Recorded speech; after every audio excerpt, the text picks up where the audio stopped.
everybody's favorite day. Questions for A.J.Cole, guys? Don't be shy. Adjusting to a new long snapper, I guess this time of year, what do you guys do? How much work do you do, and how much different is it? I mean, yeah, it's still coming from an upside down human being, so that part's the same. There's just a lot of reps we got to get in, time to catch up, but that's what this time of year is for.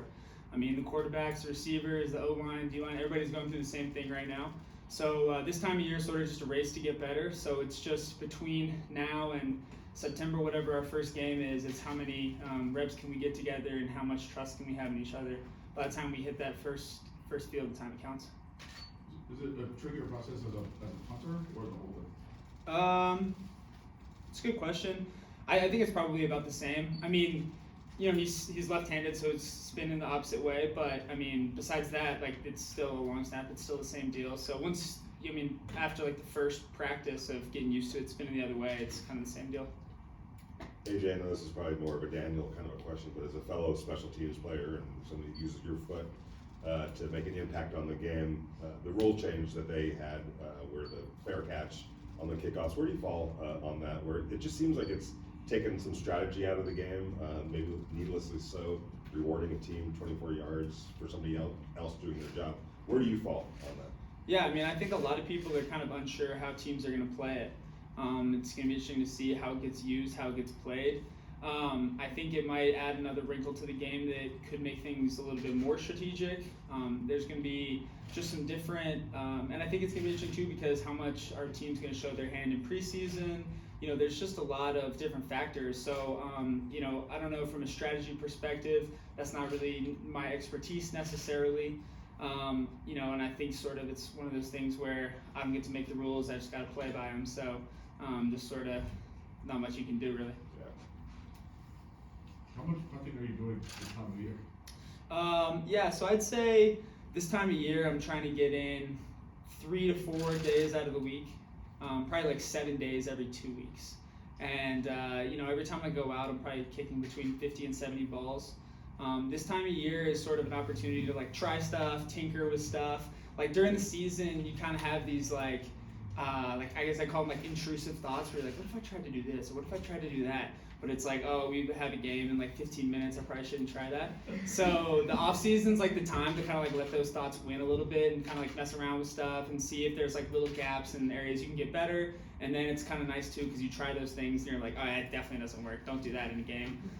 So kind of an opportunity to experiment and just sort of see what all you can get out of it. See how much you can maximize your potential. On the things that maybe do work out pretty well in practice, what's that conversation like with either your special teams coach or whoever the coach might be and said, hey, by the way, I was just working on something, wanted to come talk to you about maybe implementing this? So like, when you're a kid and you're like shooting like hoops in the backyard or whatever, and you make like 3 or 4 in a row and you go get your dad and you're like, Dad, come out here, I want to show you something, and you miss like 3 in a row. That's kind of like how it goes a little bit. So if it's like, hey, I want to try this, and then like Dad shows up and then you like miss 3 in a row, it's like, don't shoot those ever again. So it's like, you kind of bring it to them or bring whatever ideas you have, or some of it's technical stuff, right? It's like some of it's just like how you hold the ball, your steps, your tempo.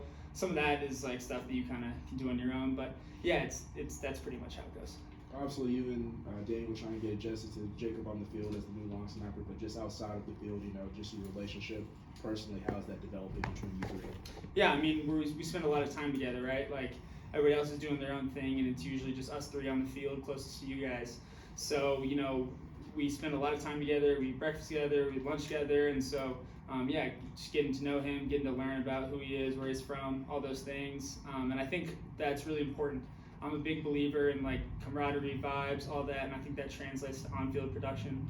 So we're trying to get to know each other, and we're trying to, just build as much chemistry as we can. With that being said, how surprising or jarring was it to lose Trent in the offseason? Yeah, good question. I mean, there's the human aspect of it. Trent's a great friend. I lived with Trent. Trent was a groomsman at my wedding, and so it's a person you miss. It's a person you care about, and so.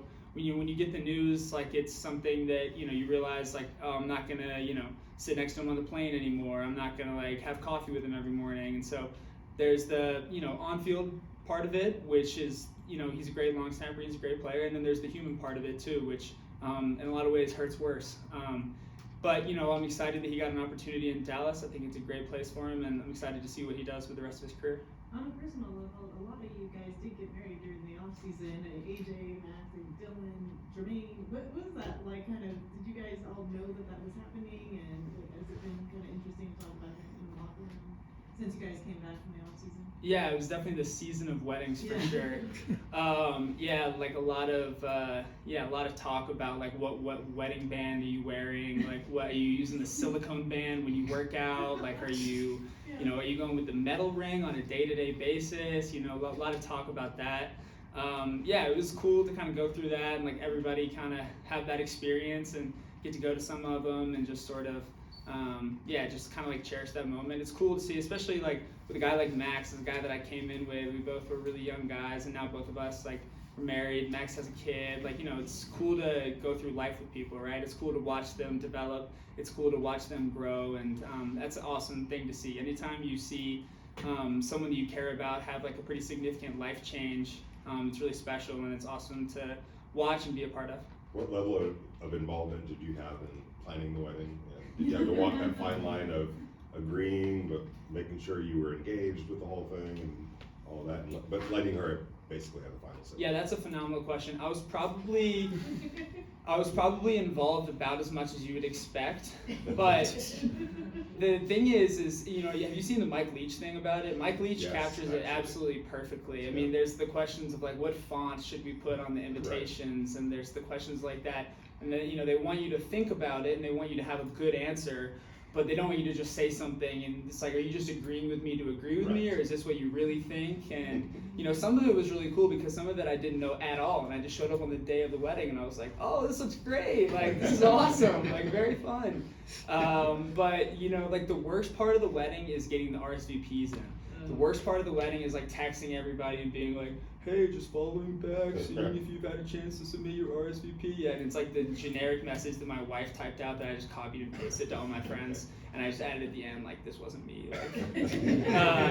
Like, so like that part was kind of brutal. And right now we're really struggling through the thank you notes. I mean, we are extremely appreciative of everybody, but boy, is that a chore. I mean, you want to make them personal, you want to make them funny, but at the same time too, it's like, you got to get through a lot. Yeah. So that's the toaster.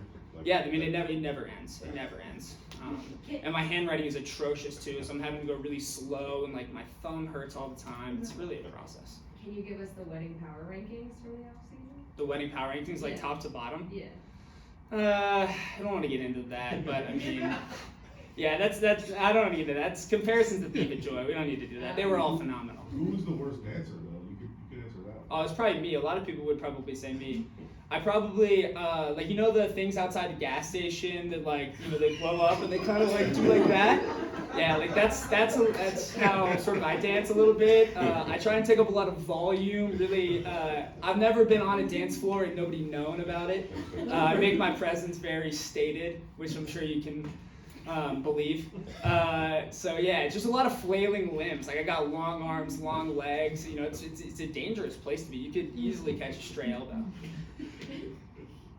That's it, guys? I love you guys. Thank you. Thank you. Bye.